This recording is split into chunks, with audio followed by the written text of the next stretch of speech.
Question number 9, Raipur में रतनपुर के कलचुरी शाखा का प्रथम शासक कौन था? रामचंद्र। ब्रह्मदेव नहीं था, मोहन सिंह भी नहीं था, अजीत सिंह भी नहीं था। आंसर था रामचंद्र। व्याख्या: 14वीं शताब्दी में रतनपुर के कलचुरी की लहुरी शाखा रायपुर में स्थापित हुई। इस शाखा के राजा ब्रह्मदेव के शिलालेख रायपुर तथा खल्लारी में प्राप्त हुए हैं। इन अभिलेखों में लक्ष्मी देव के पुत्र सिघन तथा उनके पुत्र रामचंद्र का उल्लेख मिलता है। रायपुर कलचुरी वंश के संस्थापक रामचंद्र देव हैं। इन्होंने रायपुर नगर की स्थापना अपने पुत्र ब्रह्मदेव के नाम पर की थी। क्वेश्चन नंबर 10, 21 जनवरी 1922 को सिहावा नगरी में कौन सा सत्याग्रह किया गया था? आंसर है जंगल सत्याग्रह। व्यक्तिगत सत्याग्रह नहीं था, नमक सत्याग्रह भी नहीं था, कृषक सत्याग्रह भी नहीं था। आंसर था जंगल सत्याग्रह। व्याख्या: 21 जनवरी 1922 को सिहावा नगरी में जंगल सत्याग्रह किया गया था।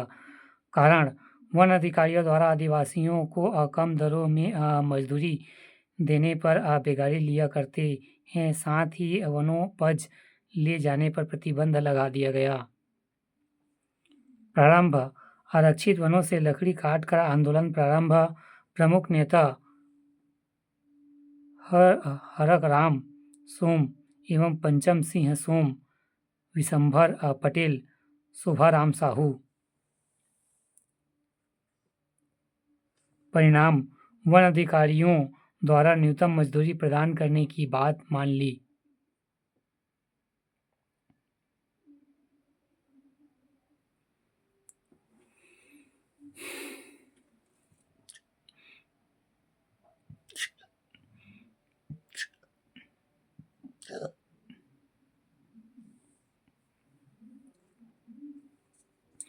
क्वेश्चन नंबर 11, छत्तीसगढ़ में गट्टासिल्ली सत्याग्रह के प्रमुख नेता थे नारायण राव मेघवाले और नत्थू जगताप। वो हमारा लाखे नहीं थे। आंसर है सी, ए और दोनों। क्वेश्चन नंबर 11, छत्तीसगढ़ के गट्टासिल्ली सत्याग्रह के प्रमुख नेता थे नारायण राव मेघवाले एवं नत्थू जी जगताप। क्वेश्चन नंबर 11, छत्तीसगढ़ के गट्टासिल्ली सत्याग्रह के प्रमुख नेता थे नारायण राव मेघवाले, नत्थू जगताप। व्याख्या: सन 1930 में धमतरी तहसील में वर्तमान में धमतरी जिला गट्टासिल्ली सत्याग्रह हुआ था। मवेशी द्वारा आधारित वन क्षेत्र में घास चरने के अपराध में पड़कर वन अधिकारियों द्वारा कांजी हाउस में डाल दिया गया। इसके प्रमुख नेता नारायण राव मेघवाले एवं नत्थू जी जगत एवं बाबू छोटेलाल श्रीवास थे।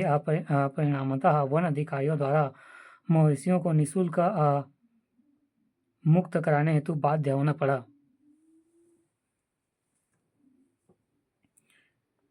क्वेश्चन नंबर 11, छत्तीसगढ़ के गट्टासिल्ली सत्याग्रह के प्रमुख नेता थे नारायण राव मेघवाले एवं नत्थू जगताप। व्याख्या: 1930 में धमतरी तहसील में वर्तमान में धमतरी जिला गट्टासिल्ली सत्याग्रह हुआ। मवेशी द्वारा आधारित वन क्षेत्र में घास चराने के अपराध में पकड़कर वन अधिकारियों द्वारा कांजी हाउस में डाल दिया गया। इसके प्रमुख नेता नारायण राव मेघवाले एवं नत्थू जी जगताप एवं बाबू छोटेलाल श्रीवास थे। परिणाम: वन अधिकारियों द्वारा मवेशियों को निःशुल्क मुक्त कराने हेतु बाध्य होना पड़ा।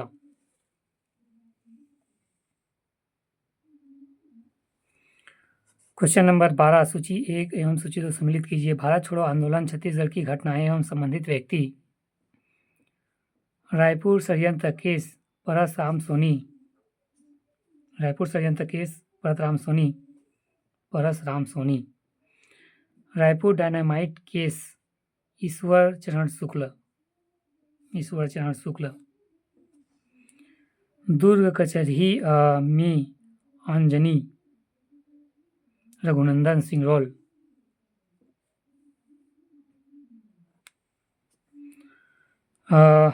रायपुर में विद्यार्थी का जुलूस, रणवीर सिंह शास्त्री।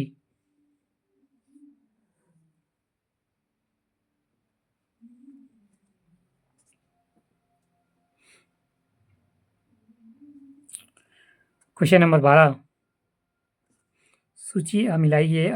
भारत छोड़ो आंदोलन, छत्तीसगढ़ की घटनाएं एवं संबंधित व्यक्ति, रायपुर षड्यंत्र case, Parasram Soni, Raipur dynamite case, Ishwar Charan Shukla, दुर्ग जिला कचहरी में आगजनी, रघुनंदन सिंगरौल, रायपुर में विद्यार्थियों का जुलूस, रणवीर सिंह शास्त्री।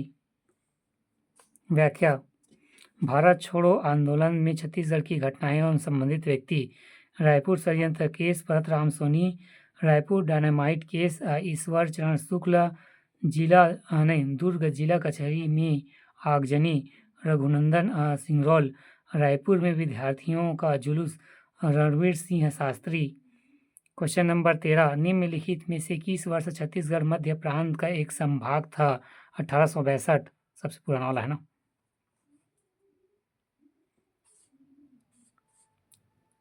साठ में ही डाल 60 डाल देता 62 था। क्वेश्चन नंबर 13 निम्नलिखित में से किस वर्ष छत्तीसगढ़ मध्य प्रांत का एक संभाग था? 1862 में। व्याख्या: वर्ष 1862 में छत्तीसगढ़ मध्य प्रांत का एक संभाग था। उपयुक्त प्रश्न की व्याख्या: छत्तीसगढ़ लोक सेवा आयोग परीक्षा 2016 के प्रश्न एक सामान्य अध्ययन के प्रश्न क्रमशः 52 में देखें।